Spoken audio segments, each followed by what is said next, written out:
Hello, and welcome back to Suzerain of the Republic of Swordland.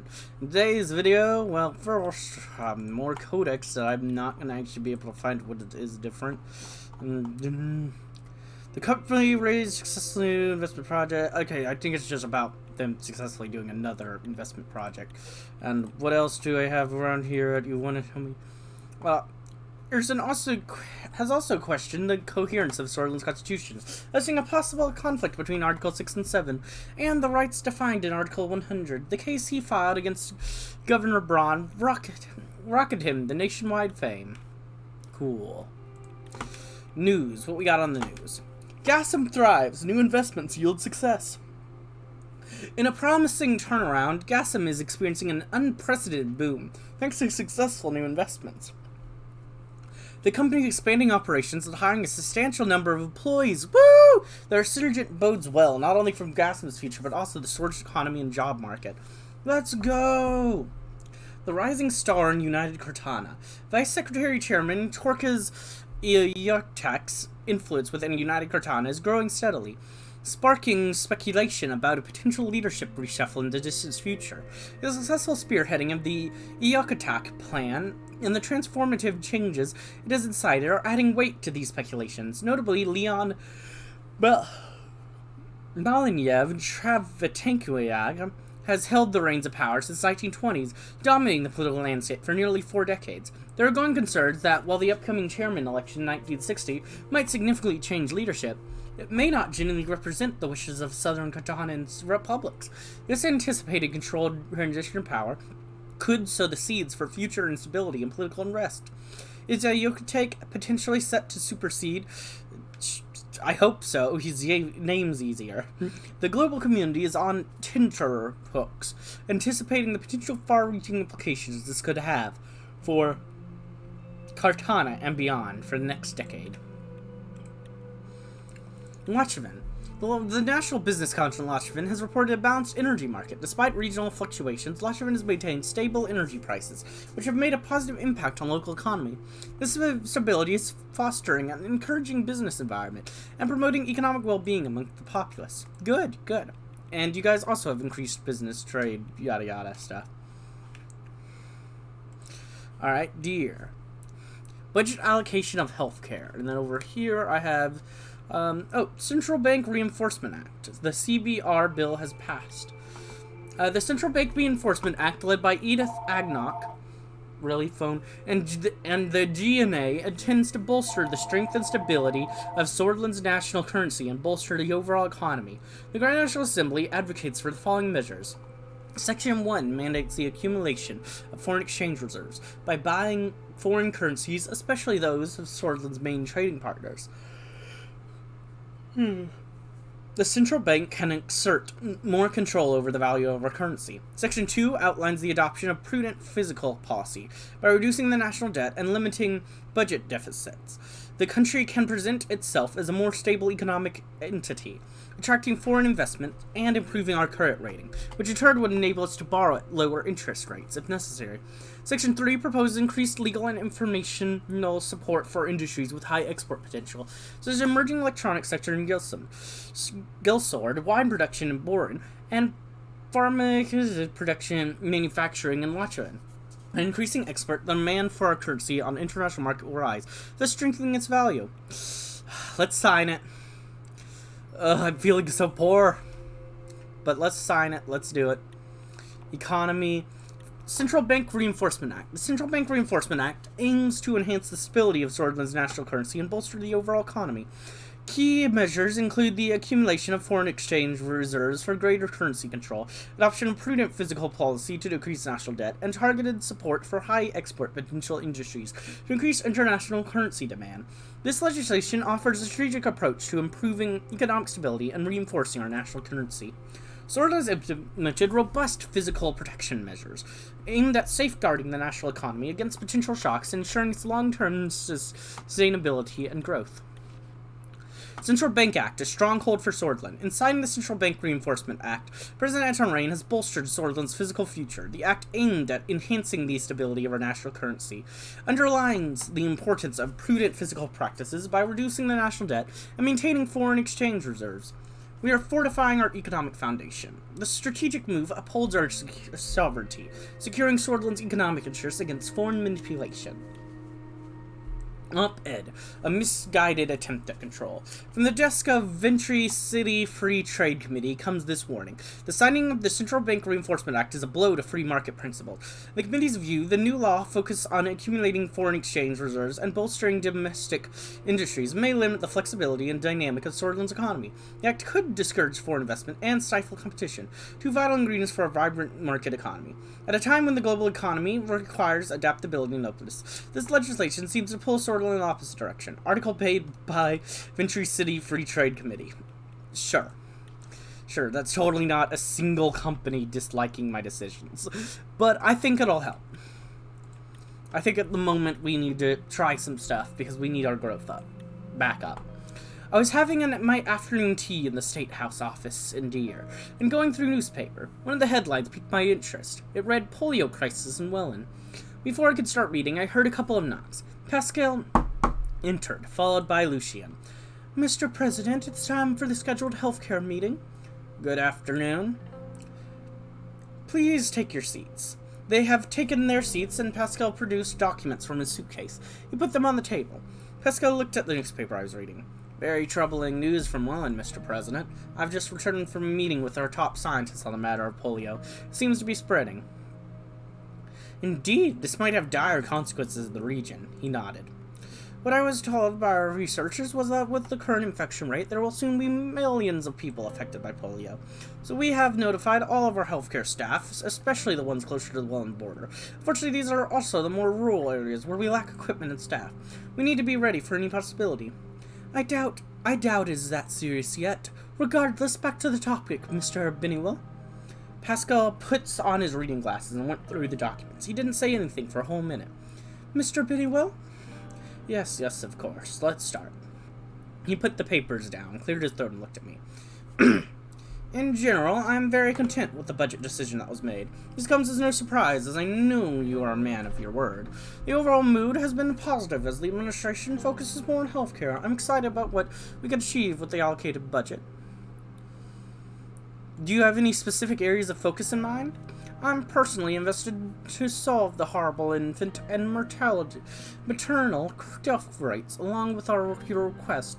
As you know, I've been preparing a new privatization program that would create funds through selling unused ministry property and some extra taxes.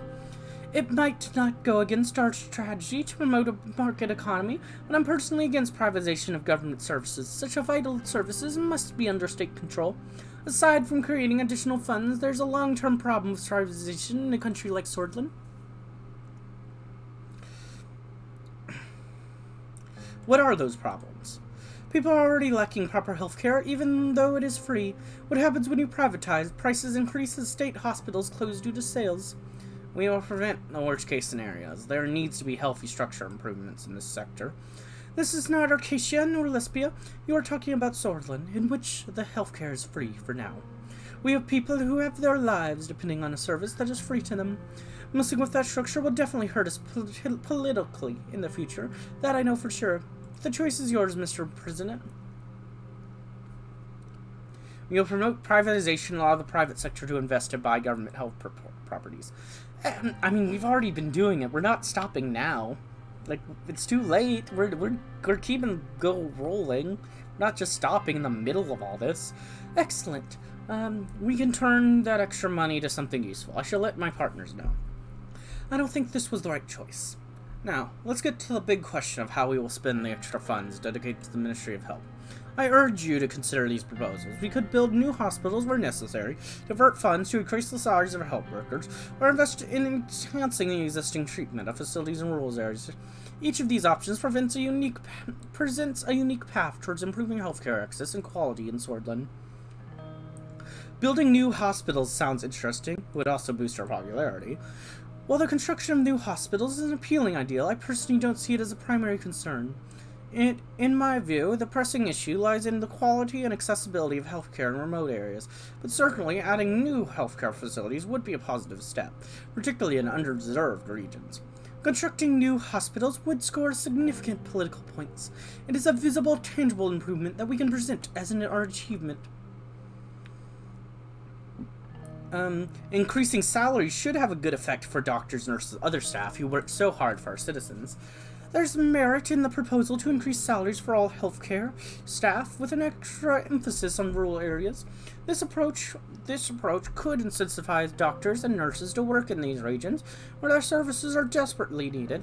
On a larger scale, it would boost satisfaction within the health industry and could contribute significantly to reducing maternal mortality rates, a goal that is close to my heart. Metropolitan areas are already reaping the benefits of our policies. The rural regions, which trail behind in income, deserve some attention. However, implementing a nationwide proportional salary boost would pay off politically. Improving treatment in rural areas is a must. It would prevent mistreatment, disease, and sickness. The sad reality is that our rural clinics are woefully outdated, ill-equipped, and understaffed. The stark disparity between rural and rural healthcare is a major contribution to high mortality rates and prevalence of other diseases in rural communities. Addressing this issue is one of my key objectives in this turn, and I believe an overhaul in the rural healthcare sector is a crucial step in that direction. We're seeing an uptick in minor outbreaks in specific regions. It's largely due to outdated facilities and lack of proper hygiene standards and equipment. Let's proceed with the decision. In my book, The Unfortunate Man, I depicted the hardships of a poor mining family, a vivid illustration of the stark health inequalities of our society. As the Minister of Health, I strive to rectify these disparities. Therefore, I believe improving treatment in rural areas should be the course of our action. It would be best to consider the political advantages of each one as well as the practical advantages before making a decision. A few minutes went by in contemplation as the moment to make a decision came near. We need to improve rural treatment by hiring high health staff and upgrading equipment in rural areas. New contracts for improvements will be drawn up immediately. We're going to initiate one more spending policy with our funds. Which one would you like to initiate? Now, sorry, salaries. We're going to build new hospitals where they are needed. Access to help will be available for all. We shall begin plans on hospital constructions immediately. Well, that wraps up our discussion for now. Look, we're making it better. We're not paying people more. Look, I'm sorry. We're making this a public capitalist thing. It's gonna, I'm sure their bosses will pay them well, Moving on.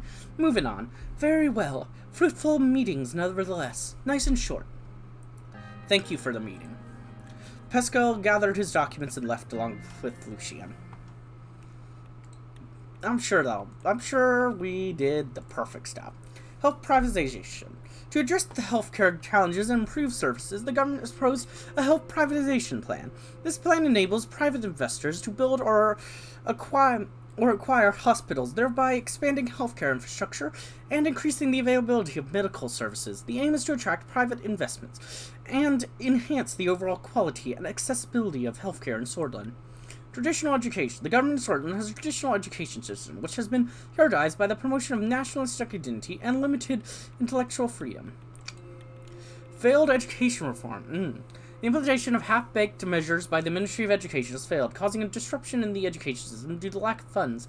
The education sector plays a critical role in the country's social and economic development, and the negative effects of failure are already being felt. The education system's ineffectiveness have led to a significant decline in the quality of education, with a growing gap between those who can afford a quality education and those who cannot. I see. Well, hopefully that'll be fine. Health gap. The decision to privatize healthcare in Sordland has led to an unequal access to medical services for different socio-economic groups. While the wealthier communities can afford top-of-the-line medical care, those living in poverty are struggling to get even basic health care. This inequality in healthcare access can lead to negative long-term effects on the overall health of the country, and exacerbate the gap between the rich and the poor. With schools and universities providing a solid understanding of our founding father, church and soul, students will be able to learn about values, principles, and history that shaped their country. Through this education, they can develop a deep appreciation for their heritage and a sense of pride in the nation. Moreover, by understanding the struggles and sacrifices made by our founding fathers, students can develop a sense of responsibility towards their country, becoming informed and active citizens who work towards the betterment of society. Sometimes things don't work out perfectly. Moving on. Ignore. Look, what I know, anytime I fail, ignore and move on. Done.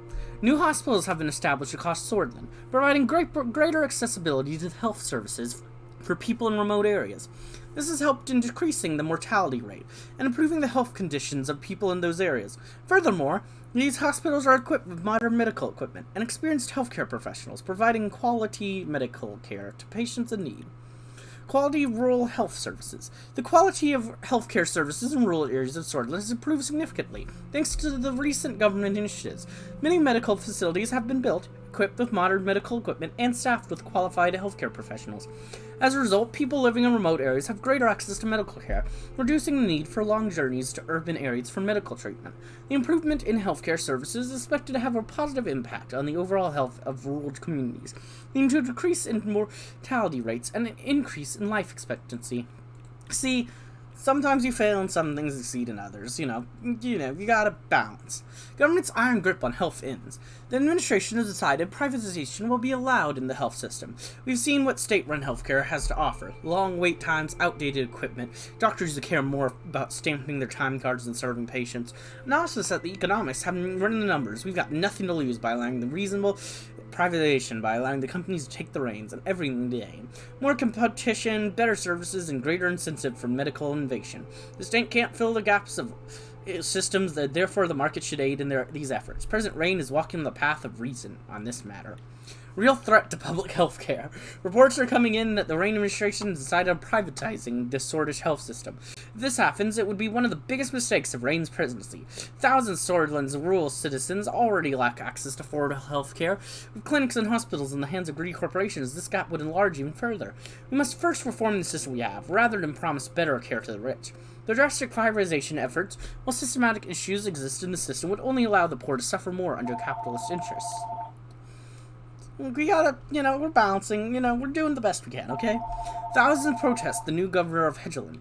Thousands of Hedgeland took in the streets to protest the Agnolian government's increasing control of Hedgeland's administration following the appointment of a new governor. Demonstrations protested the Agnolian government's decision to appoint a governor from the Agnolian mainland without holding any local elections in the islands. Vaglandian leader Chancellor Hagel was quick to condemn the decision. The majority of the residents of the island still claim Vag heritage or have Vaglandian ancestry. Experts say that the increased tensions between Agnolia and Vagland promoted the Agnolian authorities to make the decision with an aim to increase their control over the island. It's fine, Talks with Franz Richter on the upcoming vote.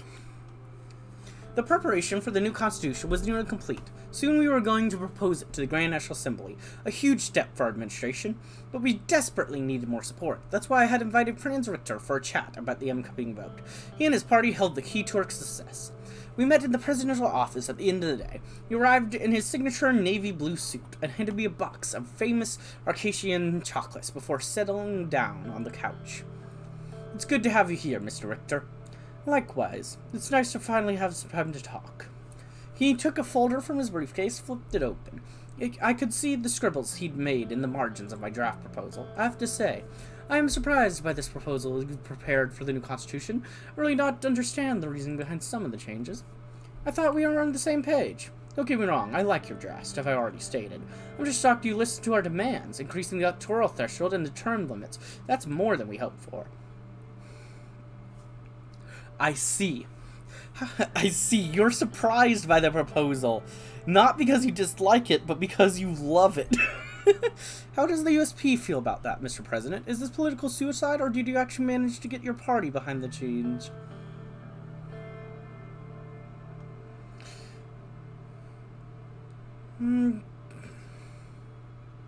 Why would you care if this is political suicide for me? I cannot afford to support another set of failed reforms. I'm the opposition leader after all, Mr. President. People expect me to be hard against you. I've been campaigning for a new constitution for years, and I cannot just let it vanish because of Tarkin Soul's party again. No offense intended. Are you aware the old guard has been reaching out even to PFJP members? I hope you're doing something to contain this mess.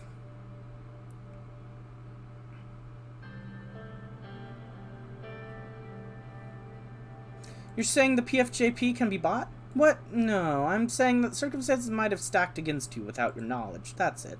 But even if the changes passed in the Assembly, how are you going to get such an anti-Souls proposal past the Supreme Court? We have a few connections on the inside. I'm going to handle that. Oh? Is Miss Edmonds one of them? Miss Morgana assured me that she's a lock. I respect the Minister of Justice. If she's sure about this, I believe we might actually have a chance. I hope that you will succeed, Mr. Rain. I respect what you're doing inside the USP. I will do my best to flip the Supreme Court as well. You can count on the PFJP's votes. I just want you to promise that you will give us proper credit and finally do something about the unbalanced representation of our party on state television. For decades, your party has been doing whatever it could to stay in power while keeping the PFJP silenced. If we're to be on the same time, I expect you to finally acknowledge all the wrongs that have been done and act against this whole state apparatus in full force. Of course, we're in this together. That's great to hear. I hope I can rely on you. In the upcoming vote, we expect the USP to rally behind your proposal. I can assure you'll have the PFJP's full support. I'm happy to cooperate with you, Mr. Rector. Likewise, Mr. Rain. Was there anything else?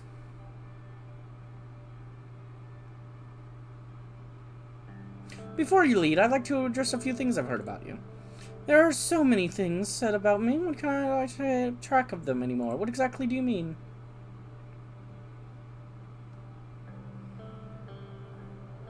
Do you have some sort of secret partnership with President Dwayne Walker? There are rumors. Because I've met with Walker before, I'm the leader of Swordland's largest opposition party. I'm free to visit anyone I please. But see, Jax, I will explain the context of our relationship. As you know, the downfall of President Alfonso was abrupt. He was the only progressive hope we had in the USP. Our brief alliance with him accomplished great things, but we ran into a very concerning revelation. In our last meeting, before the USP abandoned him, President Alfonso said that Sol was not gone, and still pulled the strings behind his back. He was suspicious about a conspiracy against his reformist agenda, and he feared everything would collapse around him. And it did. Afterwards, the party voted you in. I don't think it was a coincidence, Mr. Rain. You think the Sol and the Old Guard orchestrated all of this? Yes. They knew that Alfonso reforms would cripple their strength and remove them from power, so they removed him first. After realizing the true extent of the Sol's deep state influence, he looked down for a moment and continued. We are in this together, so I will be honest. I just hope that Swordland could ever achieve the liberties. I lost hope that Swordland could ever achieve the liberties and democracy that it had been working so hard for, as long as Solism was still alive and well, so I decided to act. Act how? I was contacted by the Arcasian senator and one of the Arcasian's biggest tycoons, and decided to agree to their meeting in hopes of receiving support. I kept listening. I flew to Arcasia and eventually met with... I'm not going to be mad at him. I'm being pro-Arcasian myself, so... I eventually met with President Walker. He offered political and economic support for me and my party, asking us to lead Swordland into the democratic sphere and become a member of ATO. But the exploitative conditions he was demanding would have had crippling effects on our economy. I told him that I was only there to increase economic cooperation, nothing else. I did not get their support, nor did I do anything illegal. To this day, I feel ashamed to have gone to the feet of Arcasia like that, but at least I managed to stop myself from becoming the very thing I've been fighting against. I'm grateful that you're telling me all of this. Thanks for taking it so well. We must always be honest with one another. You have the authority to investigate this and potentially persecute me for it. I gave you my trust. I hope I have yours too. I will always acknowledge my wrongs and keep fighting for a better future. I believe we are not that different in this. You are correct. I hope to be together in this fight for a better future. As the revolutionaries once said, the morning will come, Mr. Rain. We'll see it one day. Anyways, if you ever want to discuss this topic further, feel free to call me. I don't have anything to hide. He stood up. I'll get going now. If you'll excuse me, thanks for the meeting. We shook hands. It's nice to have a president that we can finally have a dialogue with. I'll see you in the history books. Have a nice evening for now. He left the room. Alright, well, I've never seen that story. I've never asked him. I either didn't side his way, so he didn't tell me, or I didn't ask him when I did. So I've never seen that story. That's awesome. I'm glad to finally know that. But anyways, I think this is a good time to go ahead and end this episode. Hope you enjoyed, and if you did, like, comment, subscribe, and hit the bell button. And as always, peace.